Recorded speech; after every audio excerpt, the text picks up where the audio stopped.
Toshkent, assalomu alaykum. Voy savol berasiz. Oxirgi marta qachon kasal bo'lganim eslolmayman mana. Bizga kerakli odamlarni topdik, o'zimizni qiziqtirgan savollarni beramiz. Uy sharoitida siz ko'proq kimga murojaat qilasiz kapellensiya ukoldan olishga?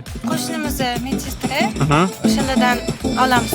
Qo'shnilardan olamiz. Uyda qilish juda ham xavfli. Bilaman, ko'pchilik qo'shnini ham chaqirishadi. Qo'shniga ko'proq ishonish kerak emas. O'zi vrach bo'lganim uchun o'zim qo'yaveraman, menga farqi yo'q. Qo'shnilar professional emasligi, qo'lda qanaqadir tibbiy sharoitni qilmasligi sizlarni xavotirga soladimi shu narsa?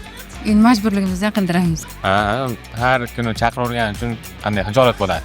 Bitta dinamiz sanchish bu tibbiyotni biladi degani emas. Klinikaga borganingizda o'zingizni dragotsenniy vaqtingiz ketishini bilarmidingiz? Конечно. Shuni oldini olish uchun uyingizga professional tibbiy xizmat chaqirish qolarmidingiz? Albatta, juda ham qulay bo'ladi. Biz sizga onlayn hamshira platformasini taqdim etmoqchimiz. Onlayn hamshiraga kirasiz, o'zingizga kerakli bo'lgan mutaxassisni topsangiz bo'ladi. Bizning mutaxassislar davlat tomonidan o'qitilgan, sertifikatlarga ega, diplomlarga ega, malakali tibbiy professional mutaxassislar bo'ladi. Tibbiy xizmatchilar yuzga kelib, hamma muolajalarni qilib ketadi. Zo'r, juda ham qulay. Og'rigan odamga zo'rda. Mutaxassisni nazorati ostida olingan davo boshqacha. Zo'r proyekt. Yaxshi narsa ekan sizlar boshlagan narsa. Bo'ldi, rahmat kattakon. Onlayn hamshira ilovamizni Google Play va App Store platformalaridan yuklab oling.